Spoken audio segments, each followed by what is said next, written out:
Bom dia. Bom dia, eu me chamo Técio. Estamos voltando da viagem que fizemos a Israel e queria realmente encorajar você a não apenas orar, mas fazer um exercício intencional e planejar viver essa experiência. A gente não vai tentar reproduzir o significado da viagem, mas apenas dizer para você que é uma experiência realmente única, vale a pena você pagar o preço. Eu diria que talvez vá ser o dinheiro mais bem investido da sua vida, fazer uma viagem como essa. Vivemos uma experiência única de crescimento interior, de crescimento certamente também de conhecimento espiritual, mas eu queria encorajar a igreja a isso. Em novembro nós teremos uma viagem, o Shane e a Michelle conduzirão o ano que vem, se Deus permitir, mais 2 viagens. Então, vai se organizando, vai se planejando, quero encorajar você a isso. É uma experiência realmente transformadora, enriquecedora. É um prazer para a gente estar aqui de novo. A gente sente saudade quando a gente fica um pouquinho longe daqui da comunidade espiritual. E nós estamos dentro de uma série, hoje é a 3ª mensagem e a última dessas 3 mensagens sobre mordomia. Eu tenho o privilégio de repartir o que Deus está falando comigo nesse tempo. O valor que está por trás dessa série mordomia é o valor repartir. Repartir com alegria e generosidade tudo o que Deus me confiou, sendo mordomo fiel de tudo que Deus tem me confiado, compreendendo que Ele é o provedor e eu o administrador. Cuidar do meu corpo, administrar bem o tempo, zelar pela natureza e contribuir com dízimos e ofertas. Nós vamos hoje focar especificamente na questão ali do administrar bem o tempo. Nosso texto base será Eclesiastes 9, versículo 11, eu queria convidar você a ler comigo, a meditar nessa passagem. Sim, percebi ainda outra coisa debaixo do sol. Os velozes nem sempre vencem a corrida. Os fortes nem sempre vencem, nem sempre triunfam na guerra. Os sábios nem sempre têm comida. Os prudentes nem sempre são ricos. Os instruídos nem sempre têm prestígio. Pois o tempo e o acaso afetam a todos. Eclesiastes 9, 11. Sempre que eu tenho a responsabilidade de trazer uma mensagem, eu vivo uma experiência que eu chamo de pré-mensagem, né? É uma experiência anterior a esse momento de estar aqui, e essa experiência sempre ela é única, sempre é singular, independente da mensagem que seja, Deus sempre nos conduz a uma experiência particular. Colocar palavras de Deus num papel e transmiti-las vem carregado sempre de uma responsabilidade tremenda, muito grande, de avaliarmos primeiro a nossa própria história, a nossa própria vida, diante daquilo que nós estamos sendo encorajados a transmitir, né? Sendo encorajados a repartir. E desde o início da minha jornada como pastor, esse ano de consagrado ao ministério pastoral, embora já tenha 24 anos de exercício do ministério pastoral, porque desde o primeiro ano do seminário já pude estar vivenciando a experiência do pastoreio, mas de consagrado esse ano 20 anos, eu tenho procurado ter o temor de falar aquilo, não apenas que eu acredito, mas aquilo que Deus tem gerado e transformado na minha própria história, né? Primeiramente na minha própria vida, na vida da Marta, na nossa família.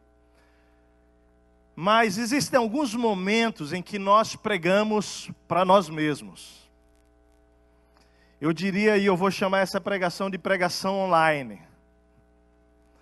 Esse momento é o momento em que o que estamos pregando é o que Deus está falando exatamente nesse momento com o pregador. Nesse momento com aquele que vai transmitir a mensagem. E hoje, com toda integridade, eu quero dizer que essa é uma dessas mensagens. A mensagem de hoje, ela me desafia. A mensagem de hoje é um confronto de Deus para mim. A mensagem de hoje, ela me encoraja. Saibam que a mensagem que eu ia pregar não era essa, era a primeira mensagem. Eu ia falar sobre a mordomia dos recursos. Porém, uma semana antes do início dessa série, eu reuni os pastores, a equipe pastoral da igreja, daqui da sede, para com honestidade repartir o meu momento de frustração comigo mesmo. Meu sentimento era de derrota na minha administração do tempo. Nós fomos para a casa do Xene, lá em Gravataí, passamos 2 dias quase. E nesses 2 dias juntos em retiro, eu abri o meu coração. Eu pedi para que as esposas todas estivessem, porque eu queria ouvi-las também sobre como elas estavam enxergando o ritmo da equipe pastoral. E ali, com muita honestidade, eu reconheci a minha atual falta de mordomia da administração do meu tempo, do tempo que Deus me confiou. Talvez algumas pessoas aqui não saibam como eu sou, vou falar só um pouquinho. Eu sou um cara ativo demais, eu tenho uma característica de naturalmente ser agitado, né? Lá em casa não poderia ter gato, porque certamente ele ia sair correndo quando eu chegasse. Eu sempre procuro nessa minha maneira de ser, a ajuda de Deus, a ajuda da Martinha para me filtrar, para dizer como é que está o meu ritmo. E a ajuda das pessoas que eu amo, né? Por vezes da Lailinha Radaz, por vezes das pessoas mais próximas. O meu objetivo é levar uma vida equilibrada, uma vida de certa maneira, separando o tempo intencional para aquilo que eu creio, para aquilo que eu entendo, à luz da palavra de Deus, que é indispensável para uma vida equilibrada, para uma vida saudável integralmente, né? Eu chamo corpo, alma e espírito. E percebi, queridos, e derramei o meu coração nessa reunião, quero derramar com a igreja, com muita liberdade nessa manhã e com muita transparência, como somos aqui, que especialmente após o nosso retorno dos Estados Unidos, em setembro do ano passado, eu fui tomado por uma espécie de pressão psicológica. E eu queria deixar bem claro que não é exterior, não vem de você essa pressão. É uma pressão interior minha mesmo, onde eu me senti devendo à igreja pelo tempo oportuno e gracioso que Deus nos deu lá nos Estados Unidos. Parece que a minha cabeça começou a pensar assim, olha só, cara, você passou 8 meses fora, agora você tem que atender tudo, trabalhar mais e fazer muito mais do que antes. Resultado? Acelerei demais. Mais do que o meu corpo pode lidar. Chegou então o desequilíbrio no uso do meu tempo, tentando atender a tudo e a todos, e caindo naquele ciclo insano do herói, do vilão e do vítima, sabe?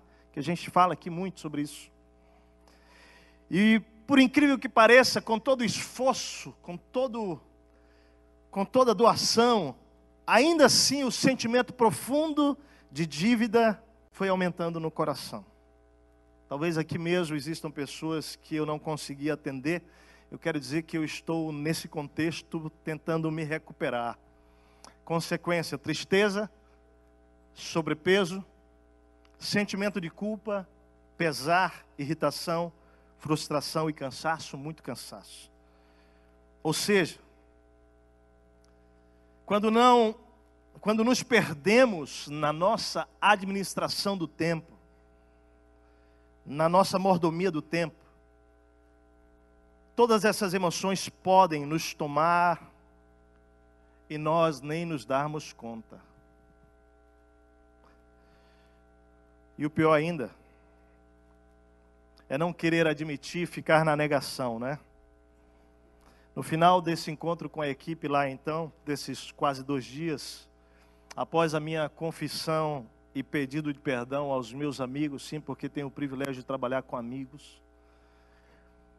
Depois desse tempo, após pedir perdão aos meus irmãos, porque são meus irmãos em Cristo, são meus discípulos amados, mas são pastores com os quais eu tenho o privilégio de repartir o ministério dessa igreja.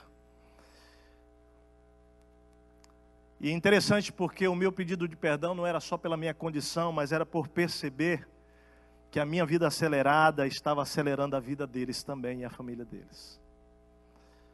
Percebi que esse mal estava indo além de nós, acelerando também a vida da própria igreja, talvez a sua vida e da sua família.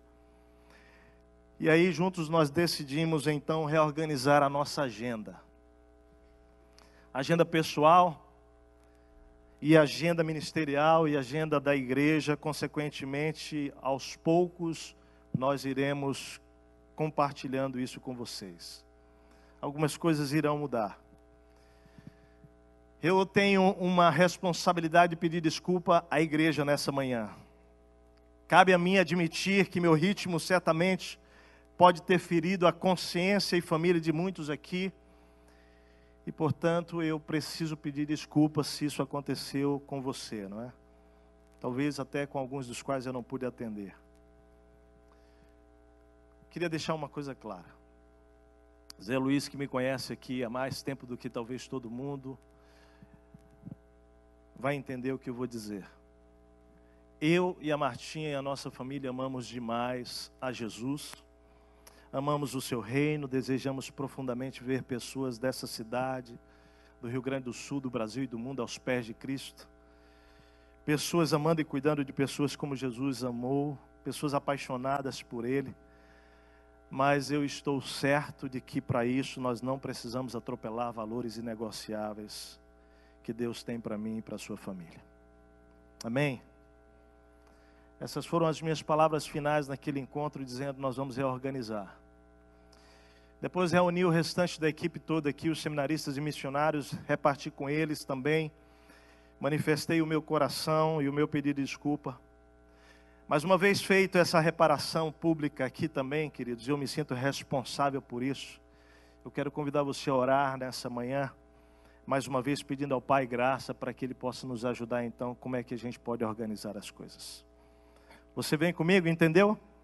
Quantos aqui me perdoam, me desculpam aí? Levanta a mão, eu quero receber, preciso da sua graça. Vamos orar. Pai, obrigado porque nós podemos caminhar aqui como uma família.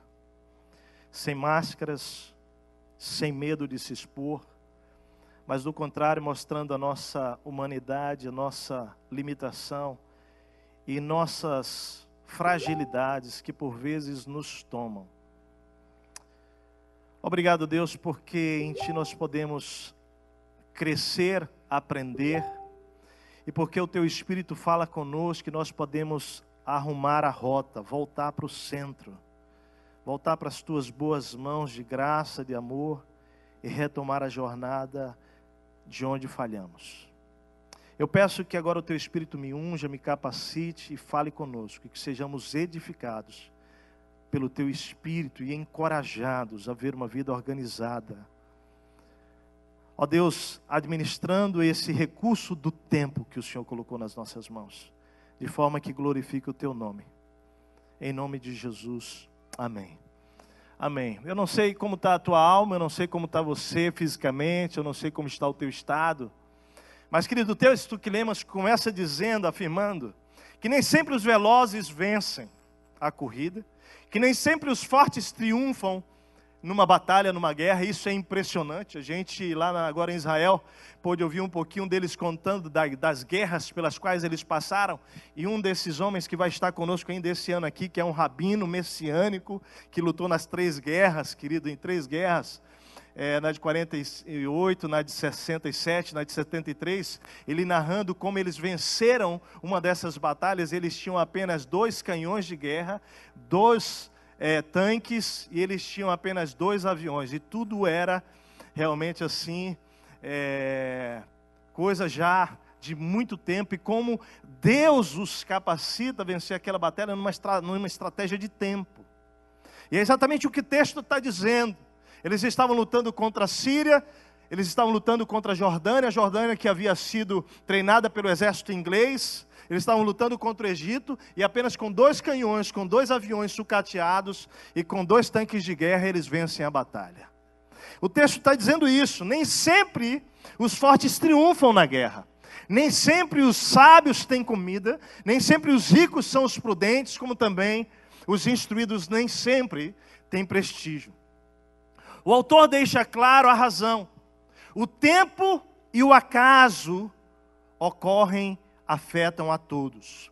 Embora seja claro que uma das causas aqui é o inesperado, batendo a minha e a sua casa, o autor de Eclesiastes está dizendo que o óbvio da vida pode nem sempre se concretizar, pois o tempo afeta a todos. Essa afirmativa, ela me leva a uma possível conclusão.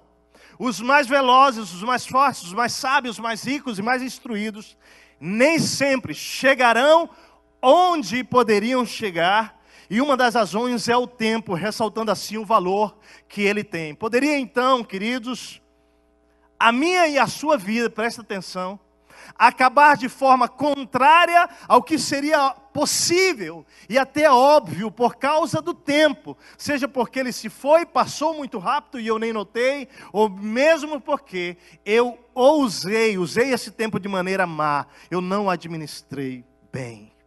Então eu quero te convidar, querido, hoje a refletir com temor sobre esse recurso que Deus entregou nas minhas mãos, nas suas mãos, chamado tempo.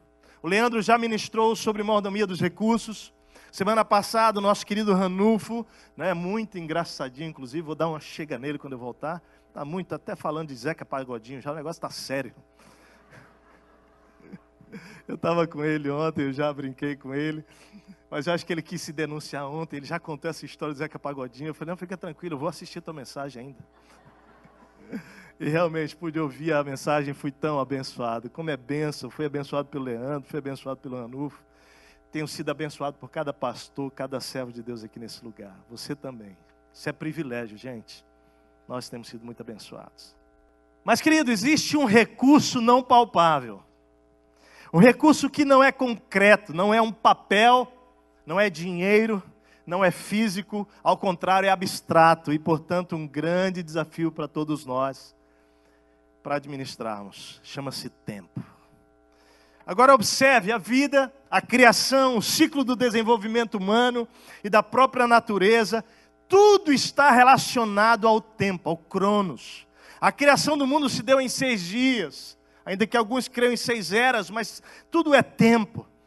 A gravidez tem um ciclo de 40 semanas, a vida é um ciclo de tempo, por vezes 60, 40, 80, por vezes 20, por vezes 1 ano, por vezes meses, por vezes 90, por vezes 100. Tem início e tem fim. Gênesis 27, 2, Isaac declara, já estou velho e não sei o dia da minha morte. A Bíblia fala do descanso sabático da própria terra. E a gente viu isso lá em Israel, porque eles ainda fazem isso. A terra, ela fica por 1 ano descansando, para que todos os minerais possam voltar a ter vida, e eles possam frutificar novamente. 6 anos trabalha, e 1 ano a terra descansa.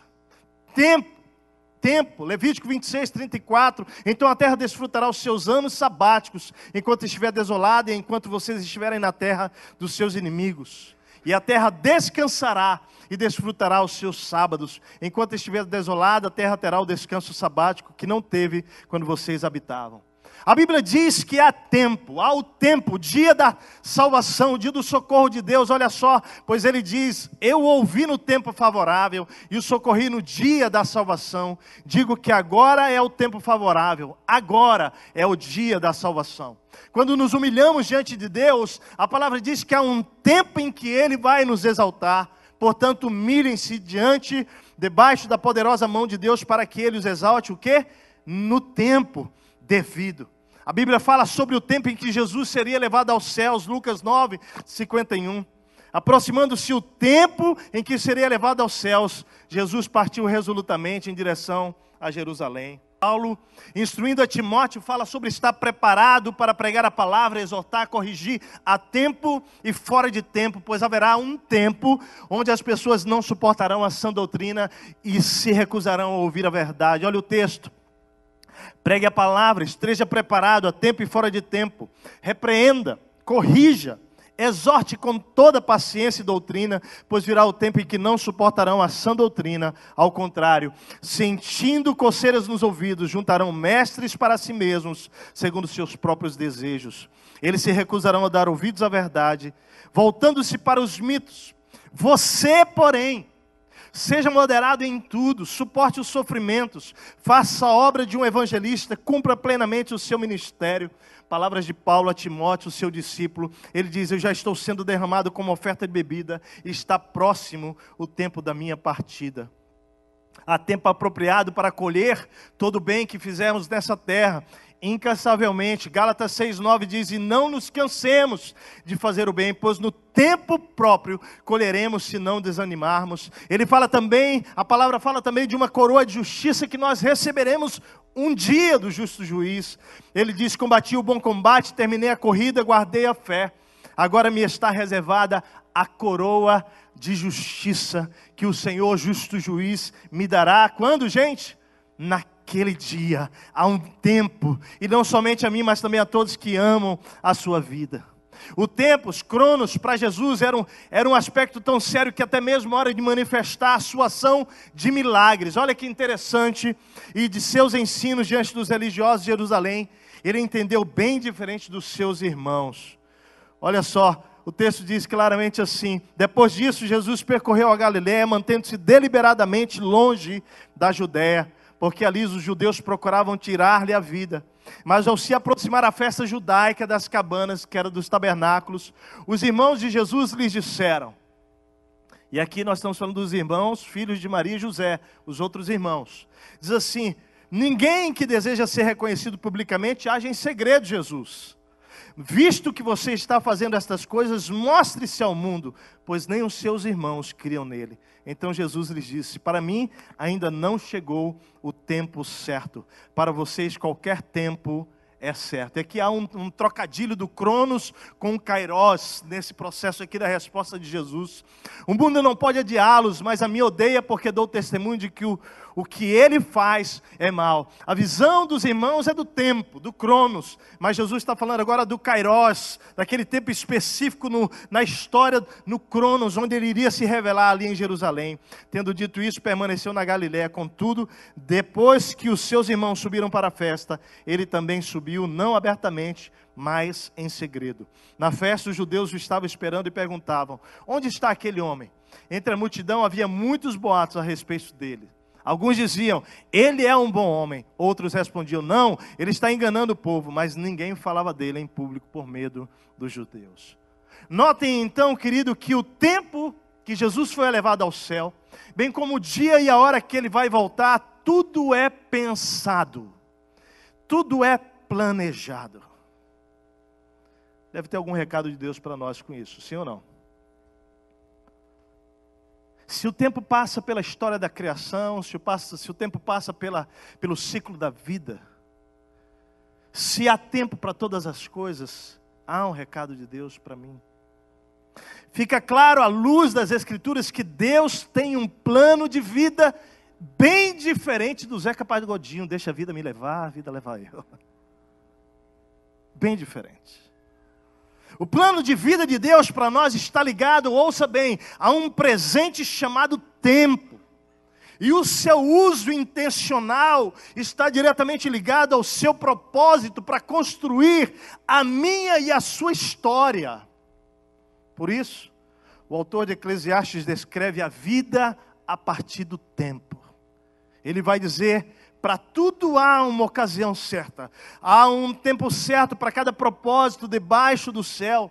Tempo de nascer, tempo de morrer, tempo de plantar, tempo de arrancar o que se plantou, tempo de matar e tempo de curar, tempo de derrubar e tempo de construir, tempo de chorar e tempo de rir, tempo de prantear e tempo de dançar, tempo de espalhar pedras e tempo de ajuntá-las, tempo de abraçar e tempo de se conter, tempo de procurar e tempo de desistir, tempo de guardar e tempo de jogar fora, tempo de rasgar e tempo de costurar, tempo de calar e tempo de falar, tempo de amar e tempo de odiar, tempo de lutar e tempo de viver em paz.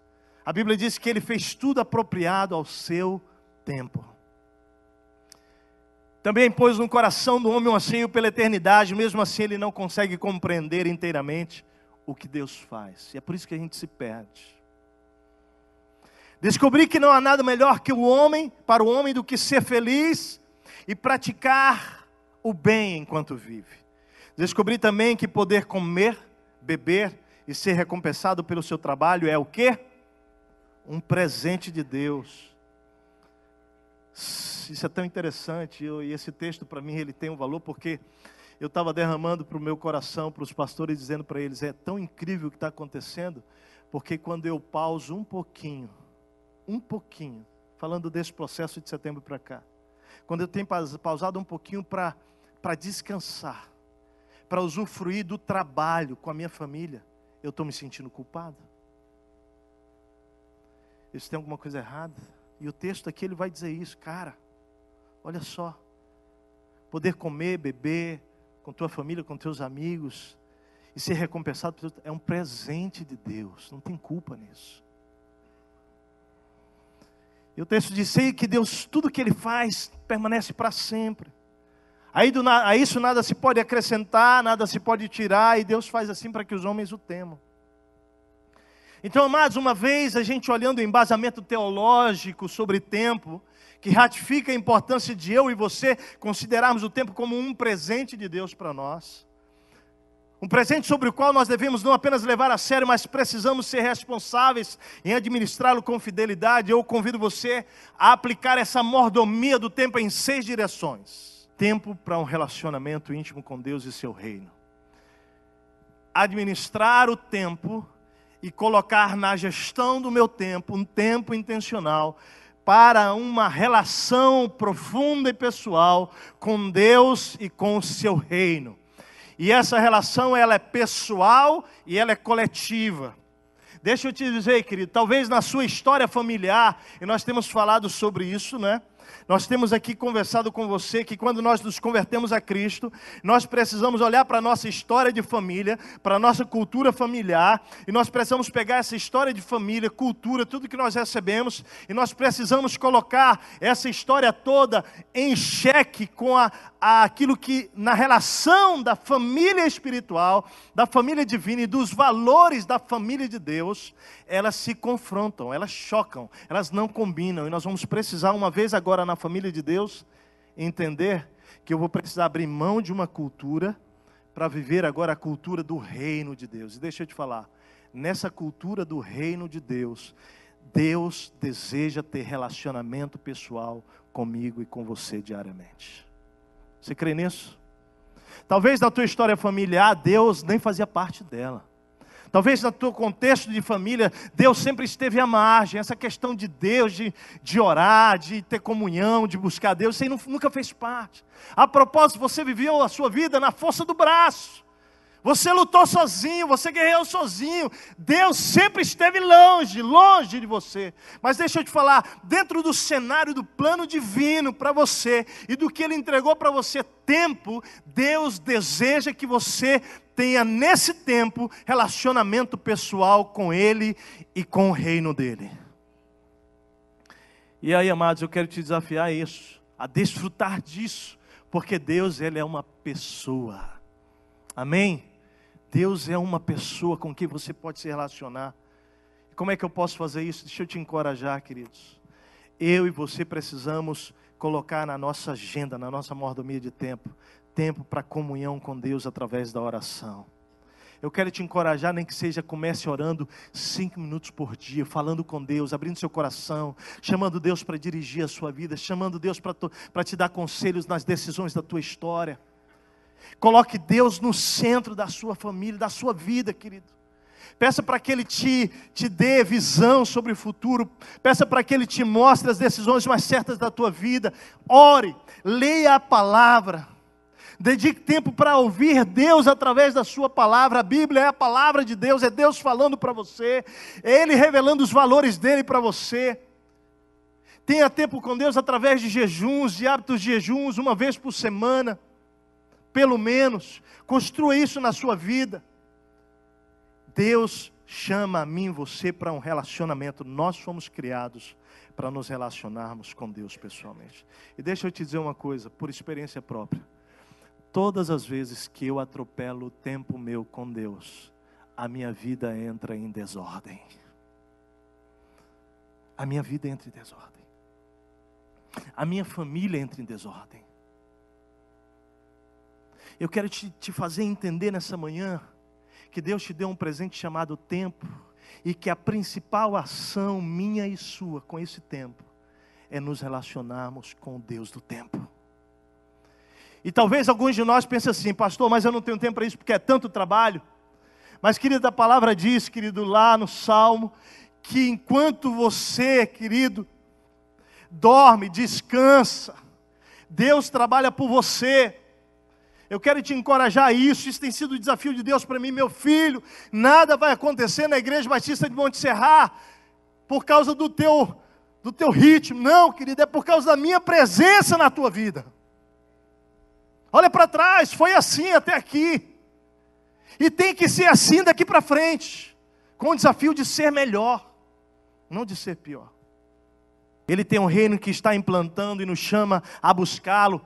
Mateus 6, 25, buscai primeiro o reino de Deus e a sua justiça, todas essas coisas vos serão acrescentadas.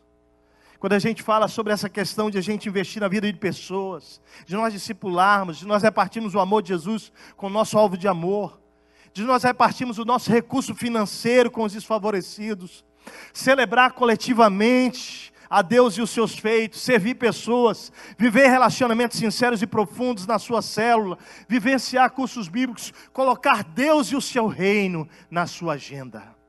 Deixa eu falar, tem gente que tem tempo para tudo e não tem tempo para Deus e para o seu reino. Você precisa parar hoje e checar a sua agenda. Hebreus 10, 24, 25 fala sobre o valor de nós nos reunirmos como igreja. Olha só, não deixemos de reunirmos como igreja, segundo o costume de alguns, mas procuremos encorajar-nos uns aos outros, ainda mais quando vocês veem que se aproxima o dia de Deus. Você precisa cultivar a sua vida com Deus. Cuidar do seu espírito. Lembra dos três eis? Eu, o Espírito e as Escrituras. Fala comigo, eu, o Espírito que vive em mim, né? E as Escrituras no meu quarto secreto. É intimidade com Deus. Fazer isso com equilíbrio, né? Porque tem gente também que se enfia na igreja, é ministério para cá, para lá, e o cara não tem tempo para mais nada. É com equilíbrio. É com equilíbrio. Amém? Segundo, a mordomia do seu tempo para crescer intelectualmente. Ler, estudar, fazer cursos, especializações, viagens culturais. É interessante na construção do templo de Salomão, quando Salomão escreve para o rei de Tiro, chamado rei Irão, e pede para que ele auxilie na construção do templo. Olha só que interessante, 2 Crônicas 2,14, diz que o rei de Tiro envia um cara chamado Hurão-Abi, homem de grande habilidade. A sua mãe era de Dan e seu pai de Tiro. Ele foi treinado para trabalhar com ouro e prata, bronze e ferro, pedra e madeira, e em tecido roxo, azul e vermelho, em liu fino e em todo tipo de entalhe. Ele pôde executar qualquer projeto, olha lá, ele pôde executar qualquer projeto que lhe fora dado. Trabalhará com os seus artesãos e com o do meu senhor Davi, teu pai. Interessante. Uma das coisas que mais me impressionou em Israel foi ver como os judeus venceram o deserto. Eles derrotaram o deserto. Você encontra cidades, oásis no meio do deserto e diz como? Se tornaram um povo com uma cultura agrícola fortíssima, detém 30% dos prêmios Nobel no mundo pelas suas muitas invenções. 35%. São fortes na arte, na cultura, na tecnologia, na música. Um povo dado ao improvável, mas que por sua resiliência tem sido modelo de desenvolvimento, criação e resistência, embora o mundo não admita. País com analfabetismo, sabe de quanto? 2,8%. As pessoas falam 3, 4 idiomas. 33 universidades para 8 milhões de habitantes. Ouça, como bom mordomo do tempo que Deus me confiou e confiou você, eu e você precisamos dedicar tempo para crescer, estudar, nos prepararmos, romper desafios para fazer diferença na nossa sociedade. Precisamos ser sal e luz dentro de contextos profissionais, precisamos ser sal e luz dentro dos contextos das universidades, das empresas, dos órgãos de governos, agindo com excelência e sem sujar as mãos, sendo os melhores. Tempo para crescer intelectualmente, usar todo o nosso conhecimento para revelar a beleza de Jesus. Amém?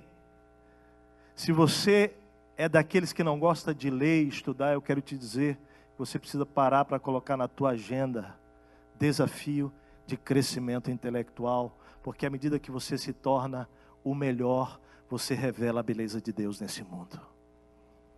Não é para vaidade, não é para orgulho. É para revelar a beleza de Jesus. Terceira, a mordomia do tempo. Então nós estamos falando aqui sobre nós administrarmos o tempo em primeiro lugar para quê? Para Deus, para o seu reino, para crescermos intelectualmente, nosso crescimento pessoal e agora para trabalhar, para produzir, para multiplicar. Para muita gente isso aqui não é o problema. A propósito, talvez esse aqui seja o desequilíbrio principal da história nossa. Olha só, Eclesiastes 9:10 diz: o que as suas mãos tiverem que fazer, faça. Faça com toda a sua força, pois da sepultura para onde você vai, não há atividade nem planejamento, não há conhecimento nem sabedoria. Ou seja, o ser humano se sente bem ao cumprir o seu propósito na terra, de construir para uma sociedade mais saudável, melhor. Produzir, queridos, tem a ver com trazer glória para Deus com aquilo que você faz, você realiza. Seja como esposa e mãe, apoiando e cuidando do seu marido, criando bem os seus filhos, educando, alimentando, transmitindo valores, gerenciando o lar e os recursos que Deus tem confiado à família. Seja gerando fruto da sua própria terra como agricultor para alimentar a sua família ou famílias. Seja criando, desenvolvendo arte, produzindo riqueza, liderando pessoas, gerando emprego, servindo aos que nada têm, ensinando, protegendo, criando leis que beneficiam o país e não o seu bolso. Produzir e multiplicar. Dedicar parte do seu tempo de vida para construir uma sociedade digna, justa e melhor. Olha que a palavra fala sobre isso. Quando ainda estávamos com vocês, nós ordenamos isto: se alguém não quiser trabalhar, também não coma. Ele relaciona aqui a importância de você produzir para receber o fruto do seu trabalho. É só se para ter uma vida tranquila, cuidar dos seus próprios negócios e trabalhar com as próprias mãos, como nós os instruímos, a fim de que andem decentemente aos olhos dos que são de fora e não dependam de ninguém. Quem trabalha a sua terra terá o quê? Fartura de alimento, mas quem vai atrás de fantasias não tem juízo. Do fruto da sua boca o homem se beneficia e o trabalho das suas mãos será recompensado. Trabalharás 6 dias e neles farás todos os teus trabalhos. Disse-lhe Jesus: meu pai continua trabalhando até hoje, eu também estou trabalhando. O preguiçoso morre de tanto desejar, olha só, e de nunca pôr as mãos no trabalho. As mãos preguiçosas empobrecem o homem, porém as mãos diligentes lhes trazem riqueza. O preguiçoso não ara a terra na estação própria, mas na época da colheita ele procura, como se tivesse feito alguma coisa e não acha nada. E aí deixa eu te dar 2 enfermidades da mordomia do tempo quanto ao trabalho. 2 enfermidades. A primeira delas é a enfermidade da preguiça. Nós temos que cuidar com a geração que nós estamos levantando, onde os pais fazem tudo pelos filhos e entregam tudo de mão beijada. Nós estamos formando uma geração de acomodados preguiçosos. Isso é sério. Gente, tem pai e mãe que não tem deixado meninas colocar a mão na massa para arrumar o quarto, para fazer a caminha delas. Ela não sabe fazer uma cama. Tem pai e mãe que não deixa uma menina, e mesmo um guri, porque guri também tem que aprender a lavar a louça. Guri também tem que aprender a pegar uma vassoura e lavar o pátio. Mãe e pai que não faz nada com seu filho, está criando o quê? Um preguiçoso acomodado. E a Bíblia diz, vai ter com a formiga o preguiçoso. Que eles trabalham no verão, para no inverno ter o que comer. Existe essa enfermidade que a gente precisa cuidar. A palavra fala sobre isso, fala sobre o preguiçoso, está aqui. Mas a palavra também vai falar sobre aquele que é workaholic, aquele cara que trabalha, porque ele acha que tudo vai vir das mãos daquilo que ele... Não, querido. Trabalhe com diligência. Trabalhe com dedicação, trabalhe com excelência, mas trabalhe com equilíbrio. Equilíbrio. Porque senão você se torna um prisioneiro desequilibrado. E como eu disse no início, vem a irritação. Quando menos você percebe que você está irritado. Você está irritadiça, quando mesmo você percebe, você está triste, o teu corpo está mandando recados e você não está percebendo. Porque é um desequilíbrio. Deus quer o equilíbrio para mim e para você, amém? Quarta dimensão da mordomia do tempo. Tempo para se relacionar. Fala assim, eu sou gente e preciso de gente. Você crê que sua família, seus amigos, seus irmãos na fé são os importantes, os presentes mais importantes que Deus lhe deu? Nessa terra, o que Deus deu de mais precioso para mim e para você, chama gente, pessoas. Agora, deixa eu te dizer, pessoa, gente, olha para você e diz assim, é complicado. Nós somos complicados, gente. Só que não deixa de ser presente. Porque exatamente porque nós somos diferentes que nós podemos crescer no amor. As nossas complicações e diferenças têm o propósito de aperfeiçoar o amor de Deus na nossa vida. Eu queria te encorajar na tua agenda, na tua gestão de tempo, dedicar tempo intencionalmente para a gente. Um dos propósitos das mudanças que estamos fazendo na agenda da igreja a partir do próximo semestre, é porque esse é um valor que nós não vamos abrir mão, amar e cuidar da nossa família. Nós estamos devolvendo a terça-feira à noite para a sua família. Nós vamos levar o nosso treinamento de líderes, a escola de líderes e o nosso Tadel para domingo, pela manhã e à tarde, antes dos cultos. Para devolver a terça-noite para você ter mais tempo com a sua família. Amém? Amém? Isso é bom para você? Celebra. Eu tenho que agradecer a Deus pela vida de cada pessoa que nesses últimos 4, 5 anos estiveram conosco, terça a terça, quarta a quarta, na célula, no treinamento. Eu tenho que louvar a Deus pela sua vida e dizer muito obrigado por você ter vindo conosco, se capacitado, lutado. Muito obrigado. Mas nós começamos a perceber que nós estávamos pesando a sua casa e a minha casa. E nós realmente nesse momento de reflexão, nós falamos, não, peraí. Nós não precisamos atropelar valores nossos como família para chegar onde Deus quer. Você crê nisso? Interessante, minhas filhas sempre me apoiaram a isso, as nossas filhas, graças a Deus, Martim, nos apoiaram, mas quando eu cheguei em casa na terça-feira para contar para elas que a partir do próximo semestre, terça-noite, está sendo devolvida para as famílias, eu levei um susto. Mas eu levei um susto mesmo. Porque a Laila e a Daça pularam no meu pescoço com uma alegria tão impressionante, que eu percebi que as minhas filhas estavam dizendo, papai, obrigado por essa terça-feira à noite, ficar mais perto da gente. E é isso que nós queremos para a tua casa, é isso que nós queremos para a tua família. Nós vamos dizer direitinho como vai ficar, mas nós estamos tentando organizar isso, porque isso é valor para nós. Cuidar das pessoas que nós amamos. Olha só, queridos, o texto de Romanos 1, 28, 32 diz que hoje, o tempo presente, as pessoas estão cheias de inveja, homicídio, rivalidade, engano e malícia. São bisbilhoteiros, caluniadores, inimigos de Deus, insolentes, arrogantes e presunçosos. Inventam maneiras de praticar o mal. Desobedecem a seus pais, são insensatos, desleais, sem amor pela família, implacáveis. Queridos, enquanto a nossa sociedade despreza e desvaloriza a família, nós vamos continuar lutando para amar e cuidar desse presente que Deus deu para você e para mim. Olha o que diz em Eclesiastes 9, 9. Desfrute a vida com a mulher a quem você ama.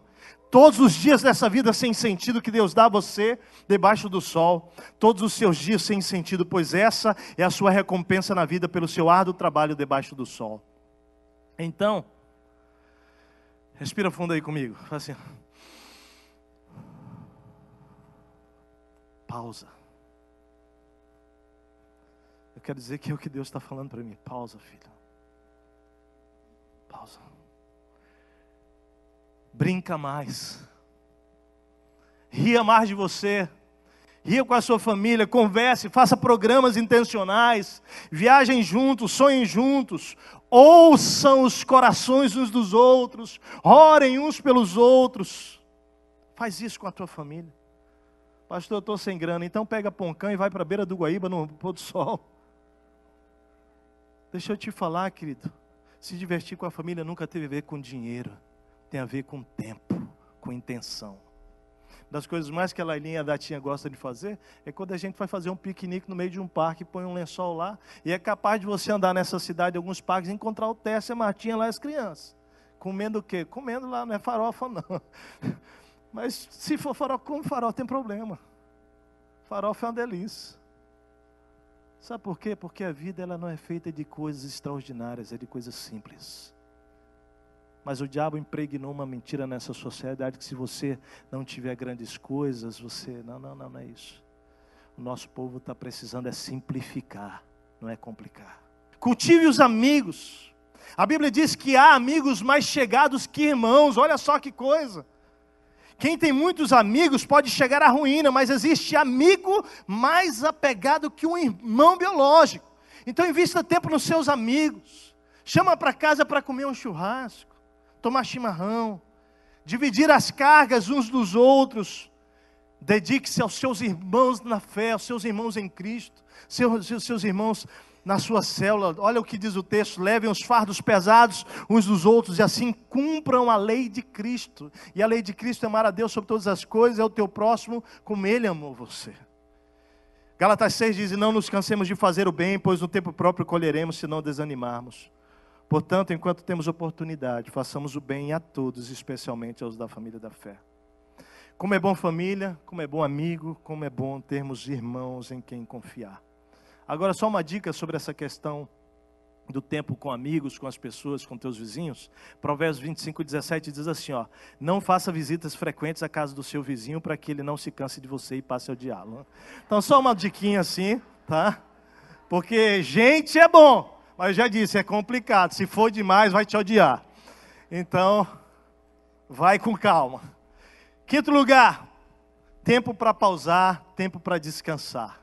Aqui a gente está falando de lazer, aqui a gente está falando de explorar, no bom sentido, não de detonar, não de estragar, de explorar, de conhecer, de exercitar, querido. Deus descansou no sétimo dia, amém? A terra precisa de descanso. E nós, homens? Por favor, gente, presta atenção. Eu e você não somos máquinas, somos gente. Nós precisamos descansar.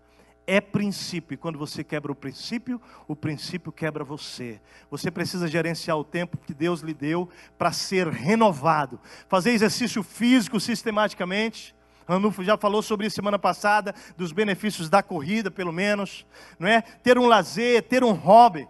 Explorar a criação, a natureza, no sentido de conhecer, de apreciar, de contemplar, de entrar no mato, de entrar na floresta, de ir para a beira de um rio. Gente, para contemplar, para a beira de um mar. Acampar. Antes de a gente sair para Israel, a gente subiu, foi lá para Cambará, né? Lá para Cambará, e é sempre assim. Vamos lá. Cavalgar. Gostamos muito, nossa família, de andar a cavalo. Quando eu monto no cavalo, eu esqueço. As meninas, a Martinha, nós todos sabemos cavalgar. Ver o nascer do sol, o pôr do sol. Estava lá no Mar da Galileia. Vou botar uma aguinha na boca de vocês. E o nosso hotel, na beira do Mar da Galileia, com uma praia particular do Mar da Galileia. E eu e Martinha, então, levantamos às 5h45 para ver o nascer do sol nas colinas de Golã, do outro lado do Mar da Galileia. E aí depois descemos para ir tomar um banho no Mar da Galileia às 6h da manhã. Não tomamos não. Tomamos no final do dia. Contemplar. Ouvir os pássaros. Fazer uma trilha a pé, de bike ou de moto ou de jipe. Vai curtir a vida, vai descansar. Você precisa disso e eu também. Renovação física, emocional e espiritual. A ideia do Shabat, do sábado na Bíblia, é para renovação do corpo, da alma e do espírito. Em 6 dias façam os seus trabalhos, mas no 7º não trabalhem, para que o seu boi e o seu jumento possam descansar, o seu escravo estrangeiro renovem as forças. Êxodo 23. Isso será um sinal perpétuo entre mim e os seus e os israelitas, pois os 6 dias o Senhor fez os céus e a terra, e no 7º ele não trabalhou e descansou. Trabalhe 6 dias, mas descanse no 7º, tanto na época de arar como na época da colheita. Está vendo? O próprio Paulo fala sobre a sua necessidade de ter refrigério. Ele diz, de forma que pela vontade de Deus eu os visite com alegria e com vocês eu desfrute de um período de refrigério. E Jesus, o que falar dele, o nosso modelo? Que para mim é o exemplo de alguém que soube produzir e permanecer. Produzir e permanecer. Leia o Evangelho, leia Mateus, Marcos, Lucas e João, e você vai ver Jesus servindo, curando, ministrando milagres, ele repartindo o que tinha, ele fazendo, querido, ele amava, trabalhava, andava pelas aldeias, curava, pregava, expulsava demônios, mas daqui a pouco o texto diz assim, Jesus se retirou para o monte, e Jesus se retirou para o mar da Galileia, aí depois ele descansava, com seus discípulos dava uma pausa, e aí ele descia do outro lado do lago, viam pessoas, ele curava, ele expulsava demônio, ele pregava as boas novas e tal, trabalhava, papapá, depois fala assim, ele se retirou de novo para o monte, e foi orar. Há uma dinâmica da vida. A tua batida do coração, presta atenção. Ela é tum, tum, tum, tum, tum, tum. Há um ritmo. E deixa eu te dizer, não é o ritmo que você e eu estamos vivendo. A gente precisa pausar. Há quanto tempo você não percebe a vida? Sai dessa loucura. Eu quero dar um nome muito sério aqui. Se você está trabalhando mais de 6 dias, você está em pecado. Não é outro nome. É em pecado. Pecado é quebrar, é errar o alvo, é sair do propósito divino. Deus tem um alvo para mim e para você como gente. E você precisa pausar. Produzir, permanecer. Produzir, permanecer. 6º lugar. Tempo para tudo o que você quiser fazer. Você põe lá na parte da pizza lá, o 6º. Agora deixa eu dar uma dica. Que alguns aqui agora, opa, maravilha, tudo que eu quiser fazer. Deixa eu dizer aqui, ó. Desde que esse tudo seja glorificando a Deus. Porque quer comais, quer bebais, ou façais qualquer outra coisa, faça tudo para a glória de Deus. Amém? Você põe o que você quiser nessa outra parte aí, querido. O que você quiser. Agora presta atenção. Fechando aqui para a gente orar. Você percebe que a sua e a minha cultura familiar, ela pode interferir completamente nesse equilíbrio de vida? Porque se a sua família sempre usou o tempo sem olhar para os valores do reino, você provavelmente pode estar quebrando a sua vida, se você não parar para pensar. Então você precisa entender o que Deus está fazendo conosco a cada domingo aqui. Ele está colocando diante de mim e de você um novo estilo de vida e valores que tem a ver com o reino de Deus. Com essa nova cultura, é a cultura do reino de Deus. E essa tem que prevalecer a minha cultura familiar. Até porque eu vou poder abençoar a minha família através da minha mudança, amém? Não dizer que eles são piores, não dizer que nós fizemos. Não, Deus tem um plano maior para nós. Eu tenho encontrado isso. Eu queria dizer para você que Deus está nos chamando para isso. Há uma sociedade em crise, há uma sociedade quebrada, há uma sociedade desequilibrada, sem padrão e com uma escala de valores cada vez mais deprimente, sem direção, levando a vida de qualquer jeito, tentando viver a vida, por vezes sinceramente errados, mas por vezes obstinados na sua arrogância e autossuficiência e independência de Deus. Ambos, sabem o que está acontecendo? Estão machucados e feridos agora. Mas Deus que nos criou propõe uma vida equilibrada. E quando nós começamos a sair dela, sabe o que Ele faz? Ele nos chama de volta e diz, filho, vem cá. Ele nos pressiona e Ele nos para a fim de reavaliarmos e corrigirmos a rota e voltarmos a produzir e permanecer. Amando a Deus e amando pessoas. E sendo relevantes nesse mundo, nessa sociedade. Eu te convido a uma avaliação do alto. Com ela então. Podemos deixar Deus nos avaliar? Sai com essas perguntas aqui. Primeiro, qual a nota que Deus te daria hoje em relação à mordomia do seu tempo? Por isso que eu te digo, não é a nota que eu te daria. Porque eu vou me auto-sabotar. Você vai se auto-sabotar. Eu quero te levar a dizer, Deus, me ajuda a administrar o meu tempo. Eu quero fazer perguntas honestas aqui. Como estão essas áreas na sua agenda? O reino de Deus, sua vida com Ele e com a sua igreja. Que nota Deus daria para você nesse aspecto? De 0 a 10. Como está o seu tempo quanto ao seu crescimento pessoal e intelectual? Que nota Deus lhe daria? Que nota Deus lhe daria quanto à perspectiva da sua contribuição com a saúde da nossa sociedade através do seu trabalho, da sua produtividade no campo profissional? Você está dando o seu melhor, sendo exemplo, não sendo preguiçoso ou desequilibrado, exagerado? Como está a sua mordomia no tempo quanto à sua família, amigos e irmãos? Que nota Deus lhe daria? Eu chamei as esposas de pastores para aquela reunião e eu tive que ter coragem de fazer a pergunta para elas que eu já tinha feito para a Martinha lá em casa. E eu quero te dizer que foi 100% das nossas esposas. Eu só tenho uma, né, da minha esposa e cada uma com a sua. Mas nós podemos ouvir de cada uma delas que nós estamos falhando. O que nós tivemos que fazer foi pedir perdão para elas. Eu pedi, cada um pediu. Foi duro. A gente tem que ter coragem de fazer essas avaliações. Que nota Deus vai dar para a gente quanto ao cuidado conosco mesmo, né? Com o meu descanso, meu corpo, meu refrigério, o seu lazer. Você não é máquina. Eu quero terminar com o texto 1 Coríntios 4, diz assim: portanto, que todos nos considerem servos de Cristo e encarregados dos mistérios de Deus. Um desses mistérios é o tempo. O que se requer desses encarregados é que nós sejamos o quê? Fiéis. Feche os seus olhos. Pai querido, que a Tua graça nos ajude a organizar aquilo que foi desorganizado, Pai. Ou aquilo que está.